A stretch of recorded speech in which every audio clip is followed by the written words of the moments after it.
pour moi, dans les relations amoureuses, tu vois, il y en a toujours un qui aime un peu plus. Tu penses? Ouais, je pense. En tout cas, ça peut bouger, mais c'est rare ce moment d'équilibre. Ou alors, tu vois, le truc de honeymoon. Tu veux dire de manière générale ou tu veux dire qu'il y en a à un moment un qui aime plus et ensuite ça peut être alterné? Ça peut s'alterner. Donc dans ton idée, dans un mariage par exemple de 50 ans, du coup ça aurait alterné plusieurs fois. Ouais, je pense qu'il y a un mouvement. Et c'est jamais. Après, des fois, il y a des gens. Après, moi, je te dis ça, je te parle c'est un fruit d'observation. C'est une petite théorie, quoi. C'est une petite théorie. Et de vécu aussi. C'est-à-dire que le moment d'alignement parfait où on est tous les deux à s'aimer, genre pile poil à la même puissance, et tu vois, c'est l'apogée du truc, enfin, ça se passe hyper bien et tout. C'est des momentum, tu vois. Pour moi, c'est ouais, pas. C'est le début. Ouais, ou alors de temps en temps, il y a des moments, tu vois, tu fais un enfant, tout d'un coup, il y a un truc magnifique, ou alors tu te maries, il y a un truc. Il y a des endroits qui permettent ça dans la relation, mais pour moi, c'est pas un continuum. Peu importe. Dans cette notion-là, en tout cas, selon ma perspective, parce que moi, je suis souvent le mec qui aime le plus. Et au début, parce que celui qui aime plus, c'est nécessairement aussi celui qui est le plus vulnérable, tu vois. Et c'est aussi probablement celui qui risque le plus de se faire rouler dessus, quoi, tu vois. Et au début, je trouvais ça horrible. Je me disais, putain, mais je suis vraiment un cœur d'artichaut, je suis trop fleur bleue, machin, c'est l'enfer, etc. Bref. Et en fait, aujourd'hui, avec le recul, je me dis, non, en fait, celui qui aime le plus, c'est celui qui a de la chance. Mais à 1000%. Parce que c'est celui qui fait l'expérience de l'amour, c'est celui qui a le cœur ouvert, c'est celui qui peut donner, c'est celui qui... Wow. Peut-être il va se faire marcher dessus, mais en fait, au moment où il est en train de vivre son truc, il vit pour de vrai, quoi. Alors que le caillou, là, de son côté, qui est là, en pleine possession de ses moyens et qui contrôle tout, ok, c'est cool, tu vois, t'es en force et tout va bien, mais en fait, est-ce que tu... Enfin, tu vis pas la même chose, tu vis pas le... Bref, j'en sors, j'y retourne, tu vois. Je reviens au massage, parce que c'était ça le propos de départ. Moi, c'est ça que ça me permet, le massage.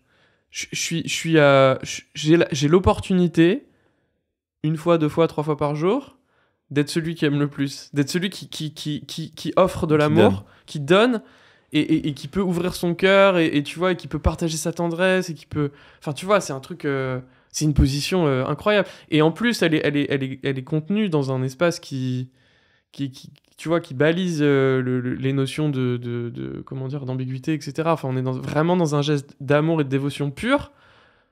Ah, c'est trop bien, quoi. Ouais, honnêtement, moi, ça me permet plein de trucs aujourd'hui qui sont hyper chouettes. Hein. Ça m'équilibre grave à plein d'endroits. Hein. Donc, ouais, là, tu me dirais, je gagne 1 million d'euros, qu'est-ce que je fais de ma vie? Je pense que je monterais une école de massage. Genre.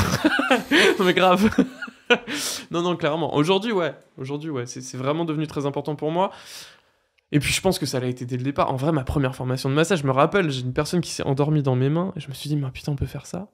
Enfin, tu vois, ça m'a touché, ça m'a ému aux larmes, quoi. J'étais là en mode, oh, mais en fait, on peut sauver la Terre. C'est incroyable, genre, tu vois, il y a un truc. Enfin, c'est un sacré truc quand même. Ouais. Donc, ouais, non.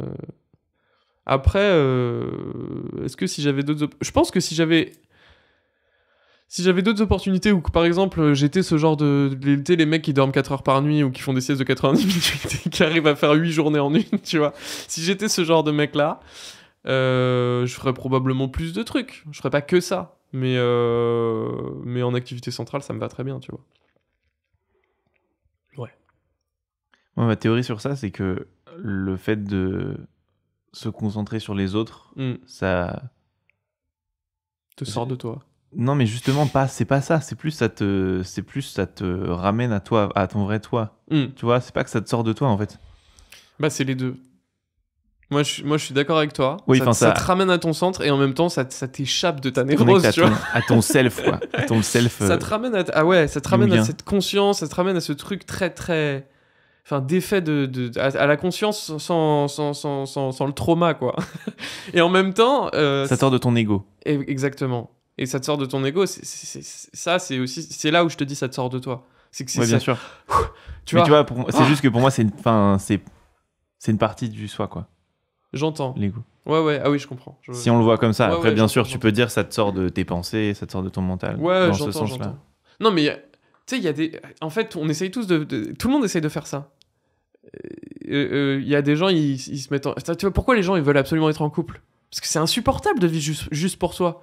C'est insupportable, c'est hyper dur de s'aimer. C'est déjà hyper dur de s'aimer, et puis faire que ça, enfin, toi, il y a un truc, ça rend dingue. Mais tu penses pas que c'est avant tout, la plupart du temps, pour être aimé et pour être validé, pour être encouragé et tout ça. D'abord, avant de... Ouais, il y a de ça, mais je pense que vraiment l'idée... Moi, je peux te donner plein d'exemples, hein.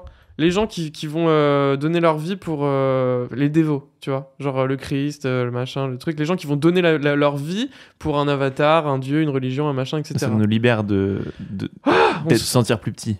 Ouais, et puis encore une fois, il y a ce truc de j'arrête de vivre pour moi. Tu fais un enfant. J'arrête. Ça y est, je vis pour... tu vois, je mets ma vie en service. On a besoin de servir. On a besoin de... L'idée de vivre pour sa propre existence... Mais c'est Camus, quoi. Tu vois, c'est le suicide. Enfin, pour moi, il y a un peu de ça. Hein. Si tu... Pour moi, le sentiment, le besoin et d'appartenance et d'utilité à sa communauté, peu importe ce qu'elle représente, ça peut être une famille, ça peut être, tu vois, une religion, un machin, il est fondamental. J'en connais pas des gens qui vivent ou alors tu deviens dingue. Vivre absolument sans cause, waouh. Bah bon, je pense qu'il y a toujours une cause même si on l'admet pas. Bien sûr, moi je pense que oui. Après on met toujours un truc au-dessus de nous. Bah, en tout cas je pense. Ça peut être un parti politique, ça peut être, tu vois, ça peut être une idéologie quelle qu'elle soit. Ouais, de ouf. Moi ça j'en suis convaincu. Mais il y a des gens qui j'ai même l'impression que justement, en fait, pour moi, le fait d'être complètement athée, complètement matérialiste, c'est presque plus religieux que d'être croyant. Je vois ce que tu veux dire. Parce qu'en fait, du coup, t'as... Ah, c'est intéressant. Bah parce que c'est une façon de penser qui est totalitaire, tu vois. Tu dis, il y a rien en dehors de cette boîte. Donc, du coup, ça devient... Ouais, mais du coup, ça devient ça, ta croyance. Ouais. C'est toujours une forme de croyance. Je pense qu'on a toujours une croyance. Ouais. Bah oui. Ouais, ça, je peux pas... Mais je pense qu'il y a des gens qui te diraient le contraire.